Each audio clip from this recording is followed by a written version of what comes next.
my gosh. It's like, am I correct? 3 days before Hmm. 2026? And here we are at the TT Show. This is Alawad Ignacio, the diva that you love. Together with Miss Kumaring Ultra Maldita. Hi, this is Alex Brosas. Of course, ito po ang Tarian at Halakian Showbiz Edition. At sa aming Easy Round, iisa-isahin namin ang mga balitang nagpayanig sa Showbizlandia nitong 2025. At ang kauna-unahan dyan, Mare, ay ano nga ba?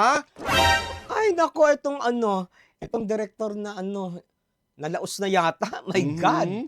Na si Daryl Yap na gustong magpasabog sa New Year. So talagang pinasabog niya ang social media dun sa Mhm. post niya ng yung isang Teaser eksena, teaser ng ng Pepsi Paloma the movie. Pepsi Paloma movie that we will never able to watch. Mm. Kasi nga, ang nangyari ay Ah, 'di ba may eksena dun na parang na-mention si Vic Vic Soto, Soto. 'di ba? Eh, for a while hindi pinansin ni Vic Soto, yung Mhm. pala tawag dito, Nanahimik lang pala. nanahimik lang pala tapos parang waiting for the deep blue sea to settle tapos Mm. pak!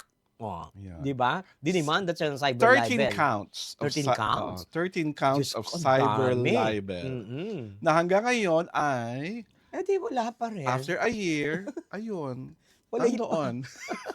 Wala na kaming mako-comment kasi Aray ko. nasa legal na pamamaraan na. So, kayo na yan. Kayo na yan. Ang susunod na pinag-usap-usapan ay syempre pa ang bizarre love triangle na kinai-involve ba ni Andy Eigenman ng kaniyang asawang si Phil Mar Aligpayo na isang Surfer. surfer at ang Caucasian friend ni Phil Hmm. Mar na isang babaeng pareho silang may tattoo.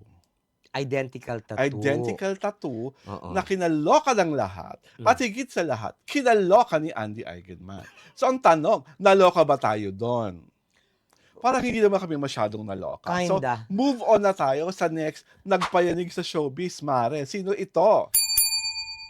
Do we mention? Yes, because father knows best at talagang he was so slighted over the fact na ginawa lang siyang extra o kaya walk on sa kasal ng kanyang anak.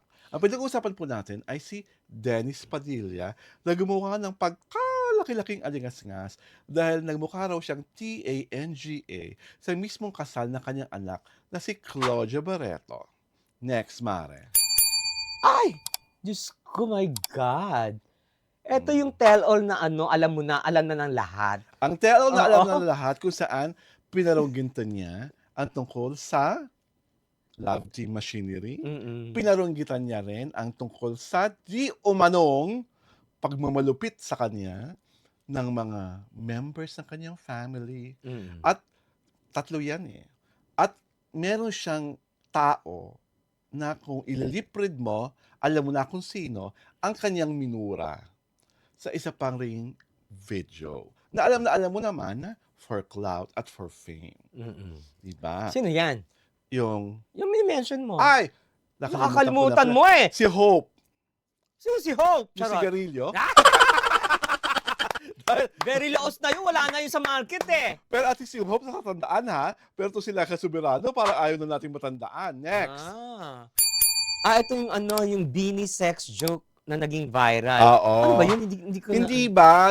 Yung parang may dalawang lalaki. Oo, okay. di ba? So, meron silang minention parang Mm-mm. batang babae na hindi ko alam kung grinoom or whatsoever. Tapos yung dalawang Beanie Girls nagtawanan. Mm-mm. So, naging malaking alingas-ngas to. Yeah. Aside from the fact na ilan sa mga Beanie members ay isa na-link, so, allegedly, kay Rico Blanco, di ba? Di ba? O, next. Si AJ Raval, my God.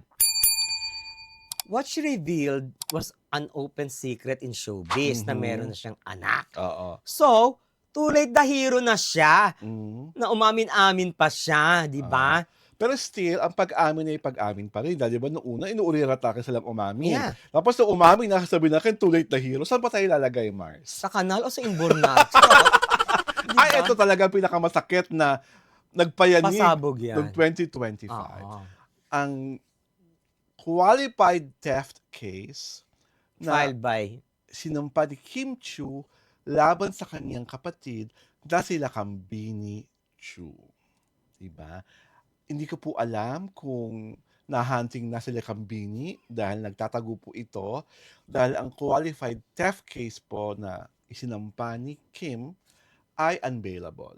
Talaga? Yes. Not bailable? Basta ang qualified theft amount is 500,000 above, Wow! unbailable Pero siya. kasi ito, 100 millions. No, it's 300 Oo, 300 million. million to be exact. Oo, 300 million to be exact. So pag siya na-hunting ng pulis, sabi nga ng aming former editor, siya ang malalagay sa likod ng posas.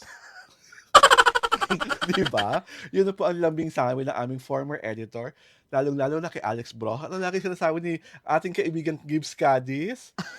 Yung wag po siyang ilalagay sa hawak rehas. I did not know, Yes, diba? diba? Pero yun ang kakaharapin nila Kambini in the nearest future. Ito naman. Itong dalawa, Ay, happy couple. Oo, happy couple. Pero una in-engage. Nung kinasal, kitang-kita na ang baby bump. After 2 weeks, pinakita ng buntis na nga talaga siya. So, ano pa ba sabi namin? Kundi happy pregnancy to Loisa Andalio, and to Loisa Andalio Alonte, and of course, nagmula sa punlay ni Ronnie Alonte. Eto pa. Sino ba ito? Si Ayan Zac na. Ikaw na yan. Tabuldo. Mm. Alam mo, naawa ako sa kanya. Mhm. Kasi di ba chinismis siya sa social media na may putok, May may pasabog, chismis, oo. may smelly Oo. odor during the Paskuhan 2025 concert sa Oo. UST, I think. Di ba? Kasi sweaty na siya, ganun. Nakasando lang. Hindi naman, naka-gray naman Oh, siya, parang pero may gray, clear lang gray yan. shirt. Oo. Oo, naka-shirt siya. Talagang makikita mo, pawisan siya. Mm. Pero makikita mo talaga, enjoy na enjoy ang madla sa kanya. Mhm. And then came the harsh comments Harsh na comments by may smell, may a couple of netizens oo. who said that he smells bad. Mm. Diba? Na parang na siya na Na-off. na turn off he was jolted, di ba? Ito ang kanyang sinabi. Ano sinabi niya, Mare? I just wanted to raise awareness using my platform. We're all human at the end of the day. Lahat tayo Basa. tumatay and we all take a dump. Lahat tayo pinagpapawisan, we all sweat. Lahat tayo nagkakamali sa buhay. We all make mistakes. And being nice isn't the hardest thing to do. Be nice, guys. Yes. Diba? Parang, Diyos ko, parang, diba big deal? Mhm. Alam mo, ano siya, naawa ako kasi, tawag dito, most people, or all people, have imperfections. Mhm. Na-highlight lang sa kanya Mhm. because he is sikat. Okay. And I really do not believe that the singer who gave us the hits Nangangamba, Binibini, and Asan Ka Na Ba is really that smelly. Because artist siya eh. He knows how to take good care of himself. At sana, kung sino man po yung nagpakalat ng ganyang mga pangit na pananalita at kritisismo against Zac Tabuldo, shame on you. Don't me, wag ako, dahil mahusay na artista to pong mang-aawit na ito. At saka hindi eh. What was the reason you came for the concert? Mhm. To see him perform. Mm-mm. Diba? Dahil, whether you like it or not, idol niyo siya. Mhm. Oh, Okay. tapos sisirain niyo. Baliw! Baliw! Ang isa pang sirang-sira sa Twitter, doon sa Paskuhan sa nasabing universidad, sirang-sira ang Bini. Bakit? Dahil they were criticized na walang kakwenta-kwenta ang performance sila sa Paskuhan. That I don't know. That as said Ah? sa X, Talaga? sa mga nakapanood, na walang dating, walang kagana-gana, walang kakwenta-kwenta. These are the words of those people who watch the Paskuhan. Huwag niyong sasabihin galing sa reality show yung mga salita. I-research niyo po sa X. Ang daming nag-criticize sa performance ng Bini na lackluster, underperforming, at parang nag-bread trip lang. Hindi, baka pagod na rin sa dami ng ano nila. Hindi reason yun eh. Diba? Pag tumanggap kayo ng show, Give it all. again, pagod, galing ng 12 hours flight Saan? sa Taiwan, perform sa From Australia, nag-perform sa Taiwan. Ah, Nakita mo bang pagod ng SB19? mm, Oh, hindi mo pwedeng irason ng pagod. Kung mm, tumanggap ka ng racket, kahit dikit-dikit yan, dapat lahat ng performance mo, laging the best. hmm. Yun ang pinupunto ng mga tao sa X.